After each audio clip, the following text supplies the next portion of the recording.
pag-usapan muna natin ano mga common concerns no, sa paghahabol ng mga uneven floors. Ayan. So number 1, mahirap habulin ng flatness, lalo na pag large areas, no? Na-imagine nyo na ba kung nagtra-travel ka ng screed, tapos hahabulin mo isang 200 square meter? Naku, napakahirap ipantay, tama ba? Ayan. So, number 2 naman, paano mo naman ma-achieve yung mga high strength na mga thin toppings, di ba? Kunwari, gusto mo ng manipis lang na itopping, like paano kung 10mm lang? Paano kunwari, gusto mo lang 3mm lang or 6mm, yun lang hahabulin mo, di ba? Kailangan mo ng high strength, no? Na hindi kaya ng mga sand cement na topping ito. Number 3 naman, maraming problem pag gumamit ka ng mga sand cement topping dahil pwedeng magkaroon ng cracking, delamination, or possible din yung nadudurog, no? Or nagpupulbos yung sand cement mix natin, tama? Here at Buildrite, dalawang klase ang meron na self-leveling na screed.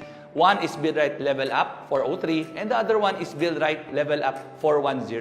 Ayan. Ano ba basically difference nila? So, yung 4 will stand for 4,000, ano? So, yung 03, last 2 digits, will stand for ilan yung minimum na pwede nyo ma-achieve na thickness. Ayan. So, yung sa Level Up 403, ang minimum thickness niya ay 3mm.